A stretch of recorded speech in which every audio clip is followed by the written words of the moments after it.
Exactamente, estamos con Melina Furman. Ella es bióloga, además tiene un doctorado en educación y desde hace muchos años es investigadora de la educación en general, y buscando también aportar herramientas para que los chiquilines puedan tener una educación más cercana, que los ayude a pensar, una revolución educativa, como a veces muchos sentimos que hace falta, pero no tenemos como las herramientas necesarias para poder abordarlo. Gracias por acompañarnos, Melina. Un placer, gracias por invitarme. Acá tenemos tu libro, tu último libro, Enseñar Distinto, que bueno, se puede aplicar para padres que lo tengan en casa con sus propios hijos y también para docentes, ¿no? Sí, totalmente. Para docentes desde jardín de infantes hasta la universidad.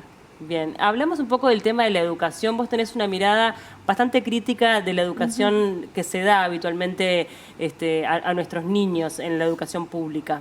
Al menos Sí, aquí en el Río de la Plata, ¿no? Pública, privada, Sí. hay algo muy extendido, creo, en toda nuestra región, en Argentina, en Uruguay, en toda América Latina, de una educación muy basada en la transmisión directa de contenido, ¿no? Declarativo, donde un profe se para, cuenta, explica algunas cosas, los chiquilines copian, lo reproducen en una evaluación y después se pasa al siguiente tema, ¿no? Lo fáctico, te he escuchado decir muchas veces eso, Totalmente, ¿no? Como bueno, la fotosíntesis es bla, bla, bla, bla, bla, y uno lo cuenta, y esto muy descriptivo, que por supuesto es parte del conocimiento, es parte de lo que implica entender algo, pero es un pedacito nomás de ese rompecabezas. Cuando yo entiendo algo bien, lo puedo aplicar en un problema de la vida real, puedo crear algo con eso, puedo argumentar, puedo explicárselo a alguien que no lo sabe. Bueno, todo esto que hace a que el conocimiento se afiance, sea profundo, ¿no? Y que no quede como en el congelador de la memoria. En educación se habla de conocimiento inerte cuando justamente queda ahí tantas cosas que hemos estudiado todos y no las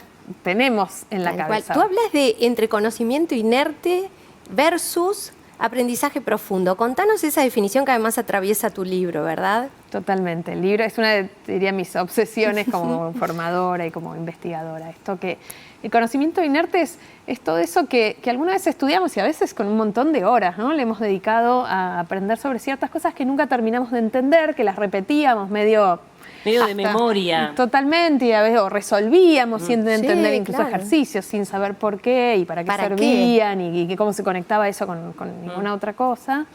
Incluso a veces exitosamente, ¿no? Me decía un amigo hacía poco, me decía, bueno, yo me saqué siempre un felicitado en física y hoy no tengo la menor idea, ¿no? Y conocimiento inerte es eso, es un resabio, creo, de métodos de enseñanza que no terminan de funcionar, que ojalá aprender fuera a sentarse y escuchar, pero no funciona así el aprendizaje. Sí. Y el aprendizaje profundo es como el otro lado de la cuestión. Es bueno, cuando nos enseñan algo a lo cual le dedicamos tiempo y entramos por diversas vías, diversas puertitas, ¿no? A ese conocimiento. No, y además en un mundo en donde hoy todo está en internet. O sea, en definitiva todo se sabe. Vos querés saber algo, lo googleás y tenés la respuesta inmediata. Entonces, en definitiva, el valor está en el análisis, en ese pensamiento más crítico, ¿no? Totalmente, ¿no? La información está ahí. Entonces, repetir información no alcanza hoy para ninguna profesión, para ningún camino de vida. No alcanza. Hay que aprender a buscar esa información, poder discernir si es confiable, si no es confiable, cómo se usa para o tomar decisiones o para resolver algo. Y todo eso implica, bueno, dedicarle tiempo a cada contenido, armar proyectos, armar buenas preguntas. Un poco el libro habla de eso. Vos hablaste de eso, de la clínica de preguntas, que esto me pareció también una cosa súper interesante, ¿no? Para el docente, que se tiene que también plantear qué quiere, qué espera que el alumno sepa después que termine de dar su clase, ¿no? Contanos ese tipo de concepto. Yo sé que después, aparte, nos va a quedar ganas de seguir profundizando, pero por lo menos para que podamos entrar y saborear un poquito de todo ese conocimiento. Es un ejercicio como de taller que yo hago mucho con docentes de distintos niveles con los que trabajo, que es la clínica de preguntas. Es como la clínica de adelgazar o donde uno entra de una manera y sale espléndido. Bueno, lo mismo con las consignas, las preguntas. Entonces, lo que hacemos con los docentes es elegir alguna consigna de trabajo sencilla, de bajo orden cognitivo, como de estas que son reproductivas, que se contestan medio en memoria, que no invitan a pensar, y darles una vuelta de tuerca para transformarlas en una oportunidad de pensar más en serio. Entonces, les doy un ejemplo para que se entienda, pero parte de esta idea de que la innovación educativa no es alguien que va a venir del plato volador y te va a llenar la escuela de tecnología o contar nada, vamos a ir todos a enseñar como en Finlandia. Sino cambiar el encare. Exactamente, es como decir, bueno, a ver, ¿de dónde estoy yo ahora? ¿Qué es lo que sí hago bien y está buenísimo y funciona y eso lo mantengo? ¿Y qué no me está resultando y cómo me puedo estirar un poquito más lejos desde lo que ya hago? Y creo que esa es la innovación que realmente es sustentable y que es realista y que es valiosa, ¿no? Desde donde estamos, desde nuestros zapatos. Entonces, un ejemplo de esto es una pregunta fáctica, así, de las de antes de la clínica, sería ¿qué características tiene el planeta Marte? ¿No? ¿Está bien? Y uno le responde, es correcta esa pregunta, lo hemos hecho todos, lo contamos, ponemos, no sé, datos, bla, bla, bla. ¿Nos acordamos o no? Más o menos, ahí tenemos una idea. Nos pueden poner buena nota o no, ya está. Y pasó sin pena ni gloria. Cambio de lógica del mismo contenido. Entonces la consigna dice, imagínate que la NASA o la Agencia Espacial te contrata para averiguar si vale la pena o no financiar una misión a Marte. Busca información y arma un argumento y convencerlos al panel de la NASA de si vale la pena dedicar dinero a hacer esta expedición para ver si los humanos alguna vez vamos a poder vivir ahí. Y ahí son los mismos datos, vas a buscar la misma información, pero no porque sí, no descontextualizada, sino al servicio de responder una pregunta. Vamos a ver, bueno, cuál es la superficie. Es más, ¿qué pasa con la gravedad? ¿Es más grande o más chiquita que la Tierra? ¿Hay atmósfera? ¿Hay agua? Y sobre todo esto de lo que se habla un montón y que es difícil a veces de poner en práctica, que son habilidades de pensamiento, no solo con conceptos, sino habilidades de argumentar, de comunicar, de pensar, bueno, ¿cómo puedo explicarlo claramente para que el otro me entienda o convencerlo? Bueno, todo esto de habilidades para la vida. Venimos de una etapa rara en el mundo que tuvo que ver con la pandemia y con acercar la virtualidad a un montón de chiquilines que de repente la tenían a distancia, de evitar la presencialidad, que ahora por suerte se está retornando. Pero ¿qué pudimos aprender de todo esto a nivel educativo? Bueno, un montón. Fue un sacudón, ¿no? Yo siempre usaba la metáfora de la marea que nos dio vuelta y nos dejó patas para arriba, pero que a la vez cuando la marea se va retirando de a poquito, que todavía estamos ahí, algunos tesoros uno en la playa empieza a encontrar. Una docente me decía, no fue una marea, fue un tsunami. Fue un tsunami. Sigue siendo. Sí.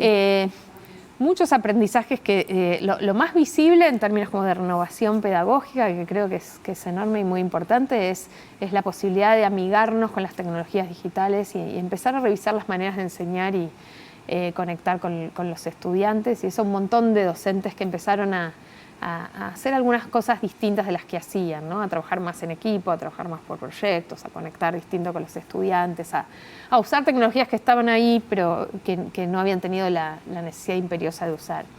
Y después lo otro que aprendimos es del valor irreemplazable, sobre todo para los más chicos, de la presencialidad, de la escuela como ese espacio que no solo está ahí para aprender contenido académico, sino de bienestar emocional, de encuentro, de aprender a estar con otros distintos, de salud mental, ¿no? De todo esto que todos lo vimos al tener a los chicos, a los adolescentes en casa, de bueno, ¿qué pasaba cuando ese espacio que organiza, que da rutinas, que enseña también a hacer esto del oficio estudiante, ¿no? Que enseña a los chicos a poder estar un rato concentrados en algo? ¿Qué pasa cuando esto se desaparece?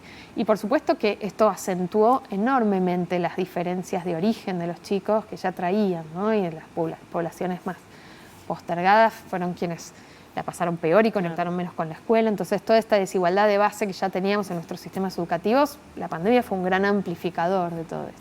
¿Cuál es el desafío para los docentes desde tu punto de vista justamente en esta brecha que de alguna forma se generó y vos que das tantas pautas sobre esto de, bueno, en dónde pone el foco el profesor? Porque ese ejercicio que vos planteabas, evidentemente yo como docente digo, bueno, pero si tengo que plantearme las preguntas así y trabajarlas así en el aula, no me daría el año para trabajar todo el contenido. Sin embargo, vos haces un planteamiento muy claro, ¿no? De hay que elegir en dónde. Bueno, ¿qué podríamos elegir hoy para decir, bueno, ¿dónde pongo el foco como docente para intentar achicar esta brecha y ayudar a quienes hayan quedado más rezagados? Bueno, creo que importa mucho la edad de los chiquilines, el contexto donde cada uno enseña, ¿no? Cada uno hará un diagnóstico propio, pero una de las cosas que más dijeron los docentes, en Argentina tuvimos el 2020 totalmente de confinamiento, escuelas cerradas completas, y 2021 ya con aperturas Hubo bastante clases durante todo el año, por suerte, un poco de cierta intermitencia, burbujas cerradas y abiertas, pero dentro de todo hubo presencialidad. Y una de las cosas que más decían los docentes es la importancia de volver a poner el foco en esas rutinas, sobre todo con los chicos que estaban empezando su escolaridad y que quedaron más de todos los orígenes sociales sin esa escuela, ¿no?, que organiza. Entonces, poder volver a construir estas rutinas del aprendizaje, de poder concentrarse, de poder retomar la escritura, todo lo que hace a esta trastienda del aprender, ¿no? Por un lado eso, mucho foco a la lectoescritura de los chicos de primer ciclo que quedaron en un limbo, en unos años donde realmente es clave poder aprender a leer con fluidez y a escribir y sentirse como en casa con la cultura escrita, mucho foco ahí.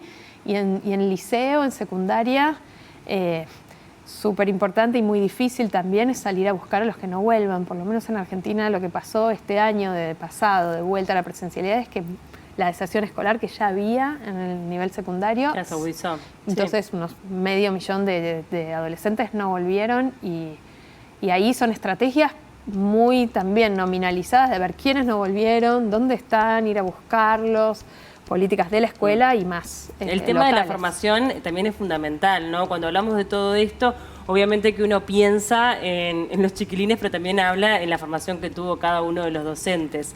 Estás trabajando también con el Plan Ceibal. Me parece interesante que nos puedas contar, porque en definitiva eso es muy cercano y nos impacta directamente aquí a todos los uruguayos. Yo vengo colaborando con ellos en distintas acciones en estos años. Es un programa que a mí como educadora me gusta mucho. Ayer me estaban justo contando de las 900 escuelas que están con la Red Global de Aprendizajes, tratando de armar comunidades entre docentes.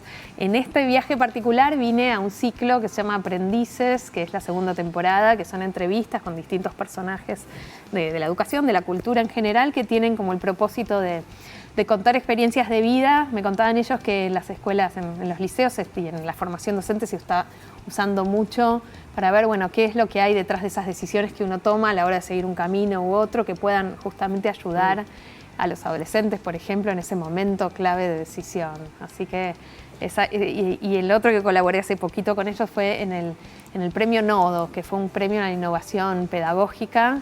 Y a mí me tocó elegir los finalistas y fue realmente muy difícil elegir, porque lo que mostraban esos centros educativos era piel de gallina, realmente muy impresionante lo que habían logrado. Qué bueno.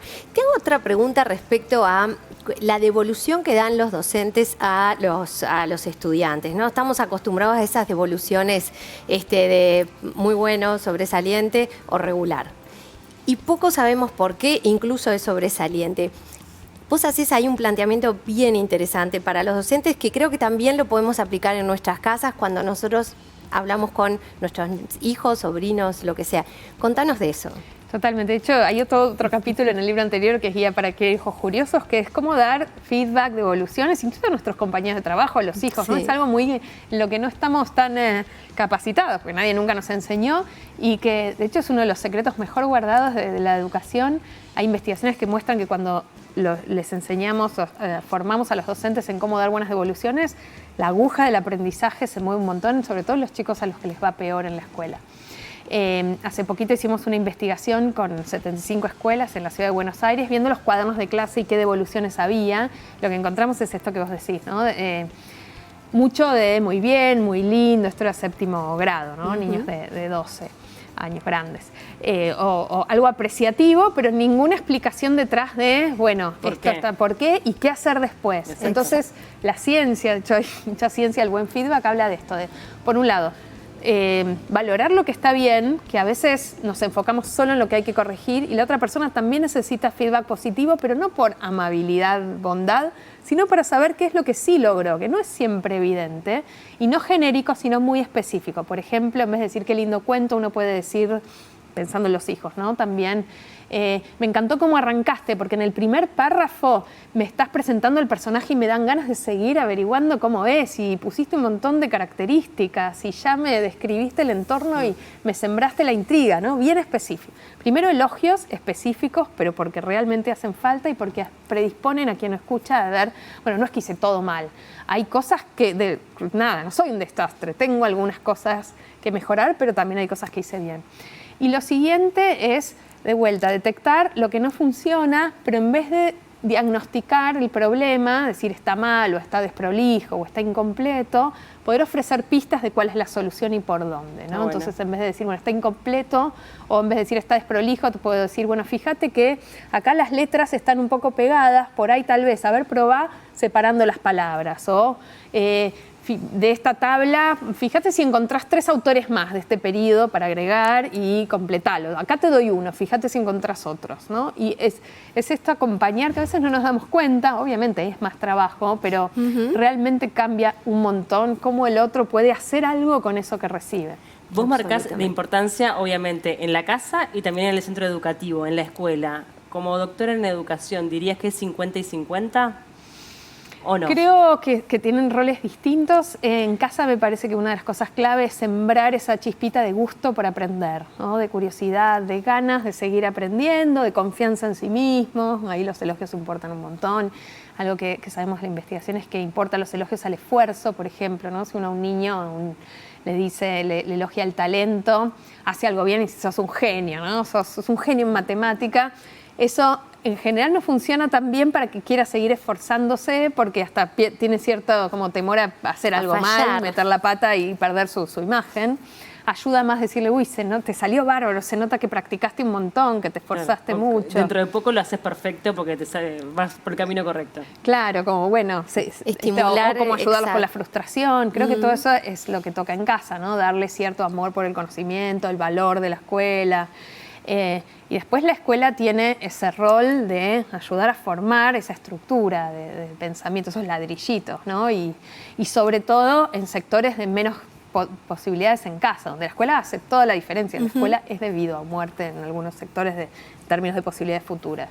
Totalmente. Bueno, Enseñar Distinto está disponible en todas las librerías del país. Ajá, ya se puede así encontrar. que ya se puede encontrar para toda la gente que de repente la escucha, la descubre, recién a Melina y quiere ahondar un poquito más en este camino de la educación, si tiene hijos chicos, si está en un rol docente, me parece que puede traer herramientas muy interesantes para al menos analizar, ¿no? Porque la idea es eso, debatir, ver si estoy de acuerdo, si no, utilizar ver ese qué pensamiento agarro, qué me crítico. sirve. Es muy Exactamente. práctico, me parece, ¿no? Que nos da como muchas herramientas. Y lo que dijiste recién, no solamente para el aspecto docente o de la familia, sino también a veces en tu vínculo de trabajo, porque el trabajo en equipo o cuando liderás un equipo tiene mucho de eso también. Y los problemas que resolveríamos, ¿no? Sin duda. Totalmente, todo arranca desde la educación. Gracias, Melina. Fue un gusto Gracias recibirte a acá en el ustedes. Living. Un placer. Gracias, Hacemos Fernanda. una